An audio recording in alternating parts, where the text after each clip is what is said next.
This is the part where I'm supposed to say something that catches your attention, but I don't feel like doing that. Today I woke up feeling anxiety, and it's weird for me because it used to just be my baseline experience, just constant, was fundamental for me. And after the last couple of years, I've just been able to really settle that down a lot more. And anxiety has just turned into something that has just come to visit me from time to time, and activates during very specific experiences too, that I can track. And yeah, I'm noticing that my camera kind of has this almost like ghost-like look right now. I don't know if y'all are catching on to that. But yeah, I was just like, what is going on with it? I've taken a few months hiatus from creating any videos, and yeah, just so much has gone on in the last few months. I noticed today that, and this is just a big thing for me, procrastination. And I find procrastination tends to, ow! Oh my goodness, my toe just got stuck in the handle of my drawer, because this is just, my little stand is on top of my little clothing drawer that I have. So that really hurt for a second. But yeah, I've taken a few month hiatus in procrastination. I just have noticed that has been a huge part of my life since I was, probably in high school. And I've noticed that it is very prominent when it comes to things that I care deeply about. So I know that I want to create these videos more than pretty much anything. And I find it's the thing that I avoid the most. I don't want to just say like, oh, I find that interesting, I find that intriguing, but yeah, I have to allow myself to be imperfect. I think it's also like another noticing for me is I was an actor when I was a child, and even before I started doing it more professionally, I loved being in front of the camera, more singing and dancing motivated. But I also found that when I was in college, I loved public speaking. I was my very first class in college, and I just excelled in it. I loved it so much. And then I ended up being on the speech team and competing. And those experiences still, for some reason, have not penetrated me to the point where even being online right now or just making a YouTube video feels completely comfortable. I also attribute that to just different experiences that have happened between then and now that have impacted the way that I view myself and feel being seen, which today I kept thinking about all of these different things to sabotage myself from making this video, like just thinking about all the things that I could do or need to do, and thinking about how I could just do that now and do that instead. And something that I just did right before making this video, where I can recognize is a point of my subconscious, or maybe even conscious, because as I was doing it, I knew what I was doing and I still did it anyways. But I went on Instagram and I looked up this person that we used to be friends, and I don't really know what happened between us. And I saw that both of us don't follow each other anymore, and I didn't realize that, and I couldn't remember why. And the reason I feel that that's a self-sabotaging tactic for me that I just did was because it perpetuates this uncomfortable feeling of being seen by people that once knew me, probably more than anyone else.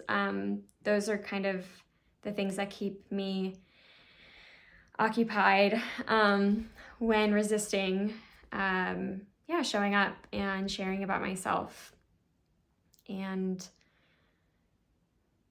so anyways, that's what has happened in the most recent of today, and just in the last few months of getting back on to share more online. And even, allowing myself to be imperfect. I've been doing these specific types of therapies, and they've helped so much. And I could see these breakthroughs that I'm having, especially in my expression, and having a confidence in myself and understanding myself. And I feel that the thing that I'm most excited about is sharing with people about studying, self-knowledge, the knowledge of the self, and understanding, what makes you tick, and your behaviors and your blocks and the things that light you up. I believe for us to understand ourselves is more important than almost understanding anything else, because the way that we are inside of our being is the way that we are not only experiencing the world, but having the world experience us. And that makes a huge impact on, the different things that we're doing. And like when I think about, let's say like someone in the political office,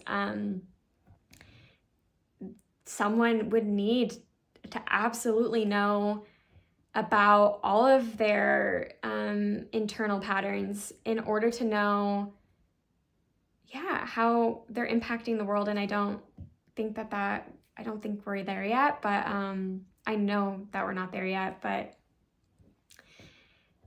this is just getting on a tangent, because I came on here not knowing what I was going to talk about, and that's perfect. I'm just trusting the flow of it. But just so much has happened in the last several months. My partner and I, pretty much the whole month of June, took a 3-week trip, road trip all the way up to Vermont to visit family.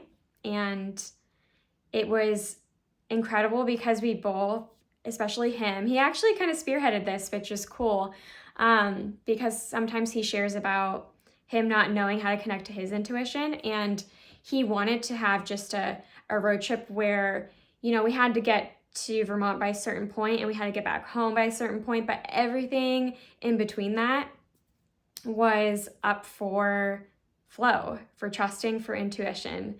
And we didn't know where we were going to stay.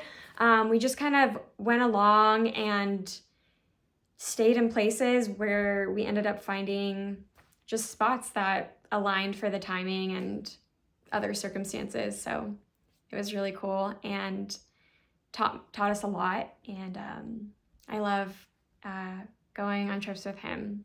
It's the best. But I've, in the last, since February, I did a silent retreat, and that really opened up just a whole other side of darkness in my life that I wasn't consciously aware of.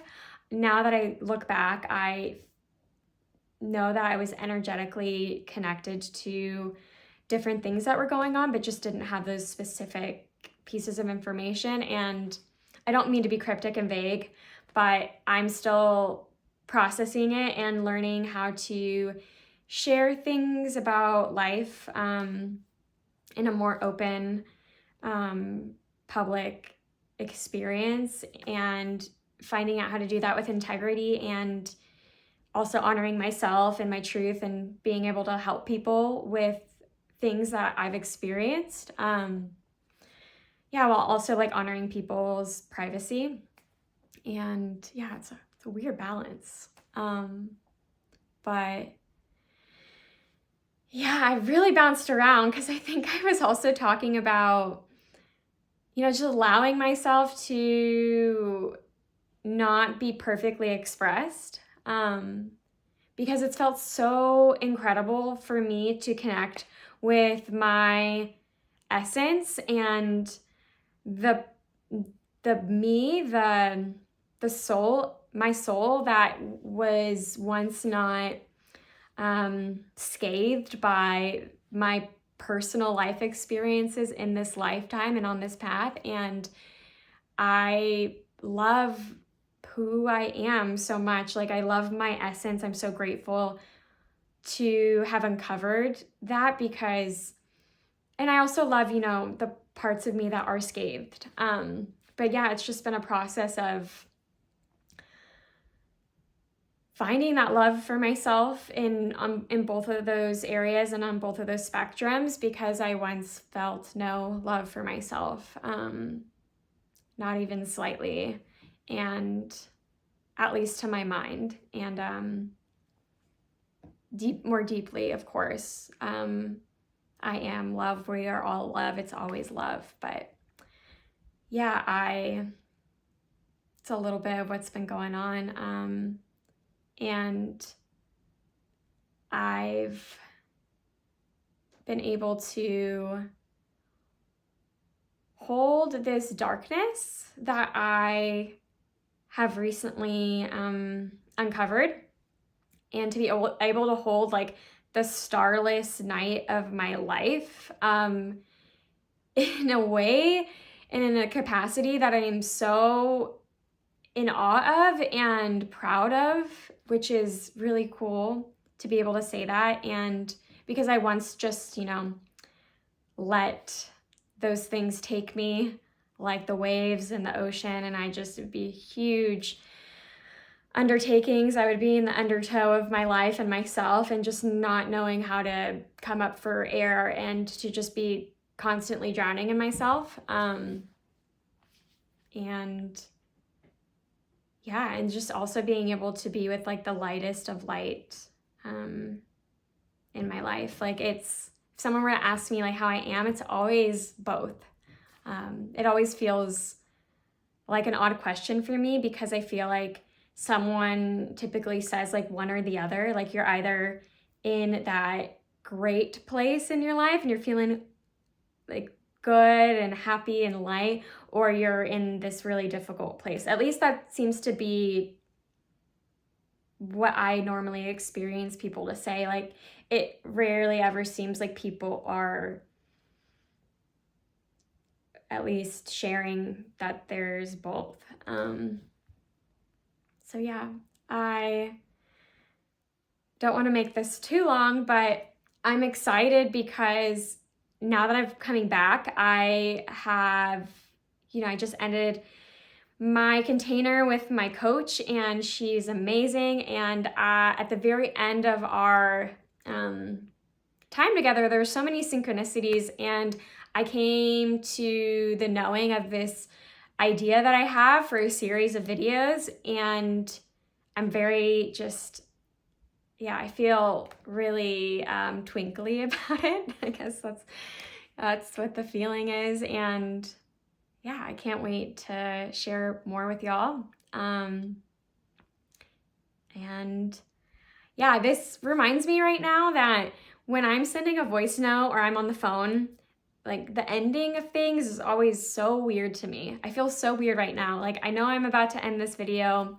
I have like the recipe for how people end videos, but sometimes it just feels too contrived, and yeah, I don't like that feeling inside of me. So I'll leave this here, and I'll see you soon.